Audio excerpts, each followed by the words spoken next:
So next நம்ம வந்து force concept பார்க்க போகிறோம்ப்பா. ஃபோர்ஸுக்கு ஒரு ஈக்குவேஷன் டிரைவ் பண்ண போகிறோம், சரியா? ஸோ அதுக்கு நீங்கள் என்ன கன்சிடர் பண்ணிக்கோங்கன்னா, ஒரு ஆப்ஜெக்ட் கன்சிடர் பண்ணிக்கோங்க. அந்த ஆப்ஜெக்ட்குரிய மாஸ் எம்னு கன்சிடர் பண்ணிக்கோங்க, சரியாப்பா? ஸோ இப்போ என்ன ஆகுதுன்னா, இந்த ஆப்ஜெக்ட் வந்து ஏதோ ஒரு ஸ்பீடில் வந்து குறிப்பிட்ட டைமுக்கு ஒரே ஸ்பீடில் மூவ் ஆகிட்டுருக்கு, சரியா? ஸோ இங்கே ஸ்பீடுன்றது ஒன்றும் கிடையாது, வெலாசிட்டி அப்படி சொல்லிட்டேன், சரியாப்பா? ஸ்பீடுனா ஸ்கேலார் குவான்டிட்டியில் தான் சொல்ல முடியும். வெலாசிட்டி அப்படின்றது என்னது? எந்த ஸ்பீடில் எந்த டைரக்ஷனில் போகிறீங்க அப்படின்னு சொல்லி குறிக்கிறது தான் வெலாசிட்டி. ஸோ டைரக்ஷன் இன்க்ளூட் ஆகிறது தான் வெலாசிட்டி, சரியாப்பா? ஸோ எப்பவுமே நம்ம ஃபிசிக்ஸில் வெலாசிட்டின்னு சொல்லி தான் சொல்லுவோம், சரியாப்பா? ஸோ இந்த மாஸ் எம்ன்ற ஆப்ஜெக்ட் வந்து யூன்ற வெலாசிட்டி ஏதோ குறிப்பிட்ட டீன்ற டைமுக்கு மூவ் ஆகிட்டே இருக்குது, சரியா? திடீர்னு ஏதோ ஒரு அன்பேலன்ஸ்ட் ஃபோர்ஸ் வந்து இந்த மாஸ் எம் மேலே விழுகுது, சரியாப்பா? ஸோ அன்பேலன்ஸ் ஃபோர்ஸ் விழுந்தால் என்ன ஆகும்? ஃபார் எக்ஸாம்பிள் நீங்கள் திடீர்னு மூவ் ஆகிட்டுருக்கீங்க, பின்னாடி இருந்து யாரும் இப்படி தள்ளிவிட்டால் என்ன ஆகும்? திரும்ப உங்களோட வெலாசிட்டி மாறி போய் வேகமாக போய் கீழே விழுவீங்களா இல்லையா?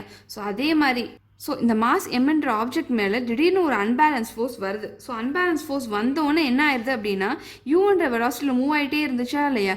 திடீர்னு அதோட வெலாசிட்டி சேஞ்ச் ஆகி வீன்ற வெலாசிட்டியில் இந்த ஆப்ஜெக்ட் வந்து மூவ் ஆக ஸ்டார்ட் ஆயிடுது, புரிஞ்சுதாப்பா? ஸோ அதுக்கு முன்னாடி வரைக்கும் ஏதோ குறிப்பிட்ட டைம் வரைக்கும் டீன்ற டைம் வரைக்கும் யூன்ற வெலாசிட்டியில் மூவ் ஆகிட்டே இருந்த ஆப்ஜெக்ட் வந்து திடீர்னு இந்த ஃபோர்ஸ்னால வீன்ற வெலாசிட்டியில் சேஞ்ச் ஆகி மூவ் ஆரம்பிச்சிருச்சு. என்ன நடந்திருக்கு? ஏதோ ஒரு மொமெண்டம் சேஞ்ச் ஆயிருக்கா இல்லையா? சரியா? ஸோ இந்த ஆப்ஜெக்ட் வந்து ஏதோ ஒரு மொமெண்டமில் மூவ் ஆகிட்டே இருந்திருக்கு. திடீர்னு இந்த ஃபோர்ஸ்னால மொமெண்டம் சேஞ்ச் ஆகி மூவ் ஆக ஆரம்பிச்சிருச்சு. ஸோ சேஞ்ச் இன் மொமெண்டம் இங்கே நடந்திருக்கு, புரிஞ்சுதாப்பா? பி தான் மொமெண்டம்னு சொல்லுவோம், சரியா? பின்னு டினோட் பண்ணுவோம். ஸோ மொமெண்டம்ன்றது என்னதுப்பா? மாஸ் இன்ட்டு வெலாசிட்டி தான் நம்ம மொமெண்டம் அப்படி சொல்லுவோம். It is p is equal to எம்வின்னு சொல்லுவோம், சரியாப்பா? ஸோ இப்போ என்ன நடந்திருக்கு? ஃபஸ்ட்டு ஸ்டார்டிங்கில் ஒரு மொமெண்டமில் மூவ் ஆகிட்டு இருந்திருக்கு. தட் இஸ் ஃபார் எக்ஸாம்பிள் ஸ்டார்டிங்கில் இருக்க மொமெண்டம் வந்து நீங்கள் பிஐன்னு கன்சிடர் பண்ணிக்கோங்க, இனிஷியல் மொமெண்டம்னு. ஸோ ஸ்டார்டிங்கில் மூவ் ஆகிற மொமெண்டம் என்னது? இந்த மாஸ் இன்ட்டு இந்த வெலாசிட்டி. இந்த மாஸ் என்னது? எம் தான். இன்ட்டு வெலாசிட்டி என்னது? அப்போ யூன்ற வெலாசிட்டி இருந்தது.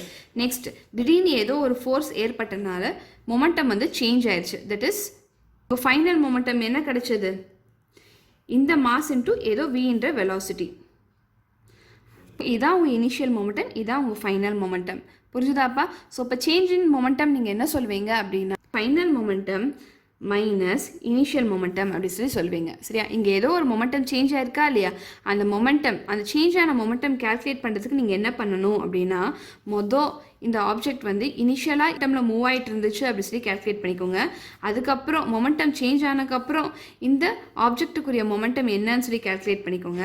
பண்ணிவிட்டு இந்த ரெண்டு மொமெண்ட்டையுமே நீங்கள் சப்ராக்ட் பண்ணிங்கன்னா உங்களுக்கு சேஞ்ச் இன் மொமெண்டம் கிடச்சிடும், புரிஞ்சுதாப்பா? ஸோ இப்போ நியூட்டன் என்ன சொல்கிறாருன்னா, அவரோட செகண்ட் லாவில் என்ன சொல்கிறாருன்னா, இந்த ஃபோர்ஸ்னால தான் இந்த மொமெண்டமே சேஞ்ச் நடந்திருக்கு. அதனால் இந்த ஃபோர்ஸ் வந்து இந்த மொமெண்டமுக்கு, ரேட் ஆஃப் சேஞ்ச் ஆஃப் மொமெண்டமுக்கு டைரக்ட்லி ப்ரப்போர்ஷனலாக இருக்குது அப்படி சொல்லிடுறாரு, சரியாப்பா? இந்த ஃபோர்ஸ்னால தானே இந்த மொமெண்டம் சேஞ்ச் ஆச்சு. ஸோ அவர் என்ன சொல்கிறாருன்னா, இந்த ஃபோர்ஸ்னால இந்த மொமெண்டம் சேஞ்ச் ஆனதுனால இந்த ஃபோர்ஸ் வந்து இந்த ரேட் ஆஃப் சேஞ்ச் ஆஃப் மொமெண்டமுக்கு டைரக்ட்லி ப்ரப்போர்ஷனலாக இருக்குது, சரியா? ஸோ ஃபோர்ஸ் சேஞ்ச் ஆனால் மொமெண்டமும் சேஞ்ச் ஆகும், இந்த ரேட் ஆஃப் சேஞ்ச் ஆஃப் மொமெண்டமும் சேஞ்ச் ஆகும் அப்படி அவர் சொல்லிடுறாரு. ஸோ இந்த rate of change of momentum நம்ம எப்படி எழுதலாம் அப்படின்னா, change in momentum divided by time. சரி, இப்போ நம்ம இந்த change in momentum divided by time எப்படி எழுதலாம்னா, டெல் பி டிவைடட் பை டின்னு எழுதலாம். ஆல்ரெடி இந்த சேஞ்ச் இன் மொமெண்டமுக்கு ஈக்குவேஷன் நம்ம இங்கே கண்டுபிடிச்சி வச்சிட்டோம், சரியாப்பா? ஸோ டிவைடட் பை டைம்ன்றது என்னது? ஏதோ டீன்ற டைம் தள்ளி தான் நமக்கு என்ன ஆச்சு? இந்த சேஞ்ச் இன் மொமெண்டமே நடந்தது. அதனால் இந்த டைம் டீன்னு கன்சிடர் பண்ணிப்போம், புரிஞ்சுதாப்பா? ஸோ இப்போ இந்த டெல் பிக்கு பதிலாக இதை நீங்கள் சப்ஸ்டியூட் பண்ணுங்கள், என்ன வரும் சொல்லி பார்ப்போம். P f minus p i divided by t அப்படி வரும். ஸோ பிஎஃப்ன்றது என்னதுப்பா? எம்வி தான் பிஎஃப்னு சொல்லுவோம். பிஐன்றது என்னது? இந்த எம்யூ தான் பிஐ அப்படி சொல்லுவோம். ஸோ சப்ஸ்டியூட் பண்ணுங்கள், என்ன வரும் சொல்லி பார்ப்போம். ஸோ பிஎஃப் பதிலாக எம்வி மைனஸ் பிஐக்கு பதிலாக m u divided by t. So எப்போவுமே ஃபிசிக்ஸில் இந்த ப்ரொபோர்ஷனாலிட்டி நீங்கள் எடுத்து ஈக்குவேஷனாக மாற்றணும் அப்படின்னா நீங்கள் என்ன பண்ணணும் அப்படின்னா, இந்த டேர்மோடு இருக்கா இல்லையா, இந்த டேர்மோட ஏதோ ஒரு கான்ஸ்டண்ட்டை நீங்கள் மல்டிப்ளை பண்ணிட்டீங்கன்னா இந்த ப்ரொபோர்ஷனாலிட்டியை நீங்கள் எடுத்து ஈக்குவேஷனாக எழுதிடலாம், புரிஞ்சுதாப்பா? ஸோ இந்த ப்ரொபோஷனாலிட்டி எடுக்கிறதுக்கு நான் என்ன பண்ணுறேன், ஏதோ ஒரு கான்ஸ்டன்ட்டோட இந்த டேர்மை ஆட் பண்ணிக்கிறேன். கேன்றது ஒன்றும் கிடையாது, ஒரு கான்ஸ்டன்ட். ஸோ நீங்கள் என்ன பண்ணுங்கன்னா இந்த கேன்ற கான்ஸ்டன்ட்டுக்கு நீங்கள் 1 அப்படின்னு சொல்லி நீங்கள் கன்சிடர் பண்ணிக்கோங்க. சரியா? 1 என்ற கன்சிடர் பண்ணிக்கிட்டிங்கன்னா உங்களுக்கு என்ன வந்துடும், f is equal to m v minus m u divided by t அப்படி சொல்லி வந்துடும். புரிஞ்சுதாப்பா? ஸோ இந்த ரெண்டு டேர்ம்லேருந்து நம்ம என்ன காமனாக எடுக்கலாம், எம் காமனாக எடுக்கலாமா? எஸ், எம் காமனாக எடுங்க. என்ன வருதுன்னு சொல்லி பார்ப்போம். M into v minus u divided by t அப்படி சொல்லி வரும். ஸோ இந்த v minus u divided by t நல்லா பாருங்கள், இதை பார்த்தா எப்படி இருக்குது, இது பார்த்தா v minus uன்றது ஒன்றும் கிடையாது, இது vன்ற வெலாசிட்டி uன்ற வெலாசிட்டி. ஸோ இது ரெண்டுத்தையும் சப்ராக்ட் பண்ணிங்கன்னா உங்களுக்கு சேஞ்ச் இன் வெலாசிட்டி தான் கிடைக்கும். புரிஞ்சுதாப்பா? ஸோ இங்கே என்ன இருக்குது, change in velocity divided by time இருக்குது.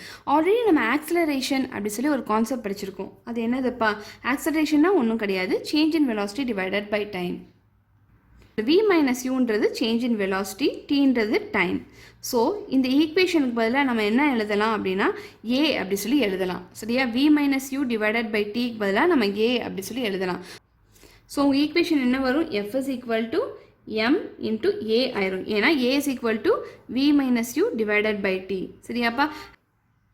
ஸோ ஆக்சலரேஷன் கான்செப்ட் நம்ம ஆல்ரெடி படித்தோம். அந்த கான்செப்டுக்குரிய ஃபார்முலா யூஸ் பண்ணி இந்த டேர்மை நம்ம ஏஆல் ரீப்ளேஸ் பண்ணிட்டோம். ஸோ இப்போ ஃபோர்ஸ்ன்றது என்னது, மாஸ் இன்ட்டு ஆக்சலரேஷன் தான் ஃபோர்ஸ். ஸோ இதுக்குரிய யூனிட்ஸ் நம்ம பார்க்கலாம். நமக்கு ஆல்ரெடி தெரியும் மாஸுக்குரிய யூனிட் என்னதுப்பா, கிலோகிராம். சரியா? ஆக்சலரேஷனுக்குரிய யூனிட் என்னது, மீட்டர் பர் செகண்ட் ஸ்கொயர் அப்படி சொல்லி சொல்லுவோம். சரியாப்பா? ஸோ இது மாஸ் இன்ட்டு ஆக்சலரேஷன். ஸோ உங்கள் யூனிட் என்னவாக இருக்கும், கிலோகிராம் மீட்டர் பர் செகண்ட் ஸ்கொயராக இருக்கும். சரியா? ஸோ எதை நீங்கள் கிலோகிராம் மீட்டர் பர் செகண்ட் ஸ்கொயரில் ரெப்ரசென்ட் பண்ணலாம், இல்லைனா நியூட்டன் அப்படி சொல்லி நம்ம ரெப்ரசென்ட் பண்ணலாம். ஃபோர்ஸ் எப்போவுமே நம்ம நியூட்டனில் ரெப்ரசென்ட் பண்ணுவோம். புரிஞ்சுதாப்பா? ஸோ 1 நியூட்டன்றது ஒன்றும் கிடையாது, 1 kilogram metre per second square தான் நம்ம 1 நியூட்டன் சொல்லுவோம். சரியா? ஸோ ஃபோர்ஸுக்குரிய யூனிட் என்னதுப்பா, எஸ்ஐ யூனிட் வந்து நியூட்டன், இல்லைனா kilogram metre per second square அப்படின்னு சொல்லி சொல்லலாம். புரிஞ்சுதாப்பா?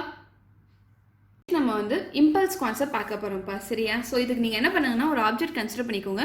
அந்த ஆப்ஜெக்ட் மேலே ஏதோ ஒரு லார்ஜ் ஃபோர்ஸ் வந்து குறிப்பிட்ட டைம் பீரியட் நீங்கள் கொடுத்தீங்கன்னா அந்த டைப் ஆஃப் ஃபோர்ஸ் வந்து இம்பல்ஸ் ஃபோர்ஸ் அப்படி சொல்லி சொல்லுவோம். சரியாப்பா? நம்ம என்ன பண்ணுறோம், ஏதோ ஒரு லார்ஜ் ஃபோர்ஸ் குறிப்பிட்ட டைம் பீரியடுக்கு கொடுக்குறோம். சரியா? அந்த ஃபோர்ஸை இம்பல்ஸ் ஃபோர்ஸும் சொல்கிறோம். ஸோ இப்போ இந்த இம்பல்ஸ் ஃபோர்ஸ் வந்து நம்ம ஜேன்னு டினோட் பண்ணுவோம். சரியா? நம்ம கொடுக்குற ஃபோர்ஸ் எஃப்னு டினோட் பண்ணுவோம்.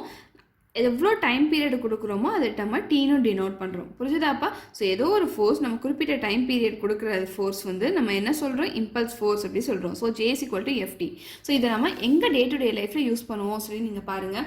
ஃபார் எக்ஸாம்பிள், காரில் நீங்கள் ஷாக் அப்சார்பர் கேள்விப்பட்டிருக்கீங்களாப்பா? ஸோ அதோட வேலை என்னது, உங்களுக்கு பின்னாடி சீட்டில் தூக்கி போடாமல் இருக்கும்போது நீங்கள் அன்இவன் ரோட்ஸில் போகும்போது, ஃபார் எக்ஸாம்பிள் ரோட் சரியே இல்லை, சரியா, நிறைய பள்ளமாக இருக்குது. ஸோ அந்த மாதிரி ரோட்ஸில் போகும்போது உங்களுக்கு என்ன ஆகும், தூக்கி போடும். தூக்கி போடுறதுனால உங்களுக்கு டிஸ்கம்ஃபர்ட்டாக இருக்கும். சரியா? அந்த டிஸ்கம்ஃபர்ட் எடுக்கிறதுக்காக என்ன பண்ணியிருப்பாங்க அப்படின்னா டயர்ஸ் பக்கத்தில் வந்து ஒரு ஷாக் அப்சார்பர் அப்படி சொல்லி வச்சுருப்பாங்க. சரியா? அதோட வேலை என்ன அப்படின்னா ஒன்றும் கிடையாது, இந்த மாதிரி அன்இவன் ரோட்ஸில் போகும்போது, சரியா, ஸோ என்ன ஆகும், அது டயர் வந்து கீழே இறங்கி திரும்பவும் மேலே வருமா இல்லையா? ஸோ இப்போ அந்த இடத்துல வந்து அந்த ஸ்ப்ரிங்ஸ் என்ன பண்ணுன்னா ஒரு ஃபோர்ஸ் கொடுக்கும். சரியா? குறிப்பிட்ட டைம் பீரியடுக்கு வந்து அந்த டயரில் வந்து ஃபோர்ஸ் கொடுக்கும். அந்த பள்ளத்துலேருந்து ஏறி இறங்குற வரைக்கும் ஒரு ஃபோர்ஸ் கொடுக்கும். சரியா? ஸோ அந்த பள்ளத்துலேருந்து ஏறி இறங்குற வரைக்கும் ஒரு ஃபோர்ஸ் கொடுக்கறதுனால என்ன ஆயிரும் அப்படின்னா இந்த தூக்கி போடுற எஃபெக்ட் இருக்கா இல்லையா, அது அந்த ஃபோர்ஸ்னால காம்பன்சேட் ஆகி உங்களுக்கு அவ்வளோவா தூக்கி போடாது. புரிஞ்சுதாப்பா? இந்த இம்பல்ஸ் ஃபோர்ஸ் கான்செப்ட் வந்து இந்த மாதிரி சுச்சுவேஷன்ஸில் நம்ம யூஸ் பண்ணுறோம். புரிஞ்சுதாப்பா? ஸோ அந்த ஸ்ப்ரிங் என்ன பண்ணுது, ஏதோ குறிப்பிட்ட ஃபோர்ஸ் வந்து குறிப்பிட்ட டைம் பீரியடுக்கு வந்து அந்த டயர் மேலே கொடுக்குறனால அந்த பள்ளம் ஏறி இறங்குற வரைக்கும் நமக்கு எந்த ஒரு தூக்கி போடுற எஃபெக்டெல்லாம் இருக்கிறது இல்லை. சரியாப்பா? ஸோ இந்த டைப் ஆஃப் ஃபோர்ஸ் தான் நம்ம இம்பல்ஸ் ஃபோர்ஸ்னு சொல்லுவோம். புரிஞ்சுதாப்பா? ஸோ இதுக்குரிய ஈக்குவேஷன் வந்து J is equal to F into T. So எஃப்க்குரிய ஈக்குவேஷன் நம்ம ஆல்ரெடி பார்த்துட்டோம். ஃபோர்ஸ்க்குரிய ஈக்குவேஷன் அது என்னதுப்பா, F is equal to change in momentum divided by time அப்படி சொல்லி நம்ம பார்த்தோம். சரியாப்பா? ஸோ இப்போ நம்ம என்ன பண்ணலாம், இந்த எஃப்க்கு பதிலாக இந்த டேர்ம் நம்ம இங்கே சப்ஸ்டியூட் பண்ணலாமா? எஸ், சப்ஸ்டியூட் பண்ணலாம். ஸோ சப்ஸ்டியூட் பண்ணால் என்ன வரும் சொல்லி பாருங்கள். இது ஈக்குவேஷன் 1 கன்சிடர் பண்ணிக்கோங்க, இது ஈக்குவேஷன் 2 கன்சிடர் பண்ணிக்கோங்க. இந்த 2 தூக்கிட்டு போய் 1ல் சப்ஸ்டியூட் பண்ணுங்கள். என்ன வரும், del p divided by t into tன்னு வருமா? இந்த டியும் டியும் கேன்சல் ஆயிருமா? ஸோ உங்கள் J is equal to del p அப்படி சொல்லி கிடைக்குமா? ஸோ டெல் பின்றது என்னது, சேஞ்ச் இன் மொமெண்டம் தான் இந்த டெல் பி அப்படி சொல்லி சொல்லுவோம். So change in momentum equation நம்ம ஆல்ரெடி படிச்சிருக்கோம். அது என்னதுப்பா? mv மைனஸ் mvu அப்படி சொல்லி படிச்சிருக்கோம். சரியாப்பா? ஸோ இந்த ரெண்டு டேர்ம் வந்து நம்ம m காமன் எடுத்துடலாமா? எஸ். சரி, இப்போ எம்முக்குரிய யூனிட் என்னதுப்பா? எம்ன்றது மாஸ். மாஸ்க்குரிய யூனிட் வந்து கிலோகிராம். சரியா? சேஞ்ச் இன் வெலாசிட்டிக்குரிய யூனிட் என்னதுப்பா? சேஞ்ச் இன் வெலாசிட்டினா ஒன்றும் கிடையாது, ஏதோ ரெண்டு வெலாசிட்டி தான் சப்ராக்ட் பண்ணுறாங்க. ஸோ வெலாசிட்டிக்குரிய யூனிட் தான் நீங்கள் எழுதணும். வெலாசிட்டிக்குரிய யூனிட் என்னென்னா மீட்டர் பர் செகண்ட் தான் வெலாசிட்டிக்குரிய unit. M into V minus யூக்குரிய யூனிட் என்னென்னா kilogram into metre per second. இதுதான் இதுக்குரிய யூனிட். புரிஞ்சுதாப்பா? ஸோ சேஞ்ச் இன் மொமெண்டம்க்குரிய யூனிட் இதுதான். ஸோ அப்போ நம்ம என்ன சொல்லலாம்? இம்பல்ஸுக்குரிய ஈக்குவேஷன் வந்து சேஞ்ச் இன் மொமெண்டம் சொல்லியாச்சு. ஸோ சேஞ்ச் இன் மொமெண்டம்க்குரிய யூனிட் வந்து கிலோகிராம் மீட்டர் பர் செகண்ட் சொல்லியாச்சு. ஸோ அப்போ நம்ம இம்பல்ஸுக்குரிய யூனிட் வந்து கிலோகிராம் மீட்டர் பர் செகண்ட் சொல்லலாமா? எஸ், சொல்லலாம். ஸோ இம்பல்ஸுக்குரிய யூனிட் என்னது? Kilogram metre per second. இல்லைனா நம்ம நியூட்டன் செகண்ட் கூட சொல்லலாம்ப்பா இம்பல்ஸுக்குரிய யூனிட். சரியா? நியூட்டனுக்குரிய யூனிட் நமக்கு தெரியும். 1 newton is equal to 1 kilogram metre per second square அப்படி சொல்லி தெரியும். சரியாப்பா? ஸோ இப்போ நியூட்டன் இன்டூ செகண்ட்ன்றது என்னது? நியூட்டனுக்குரிய யூனிட் இதுதான். That is kilogram metre per second square into s பண்ணுங்க, என்ன வரும்? இந்த எஸ்ஸும் கேன்சல் ஆயிருமா? இந்த பவரில் இருக்க எஸ். ஸோ மிச்சம் என்ன இருக்குது? கிலோகிராம் மீட்டர் பர் செகண்ட் இருக்கா? எஸ். ஸோ இப்போ இங்கே நமக்கு கிலோகிராம் மீட்டர் பர் செகண்ட் கிடச்சிருச்சா? எஸ். ஸோ நம்ம என்ன சொல்லலாம் அப்படின்னா இம்பல்ஸுக்கு ஒரு யூனிட் வந்து kilogram metre per second or Newton second அப்படி சொல்லி சொல்லலாம். புரிஞ்சுதாப்பா?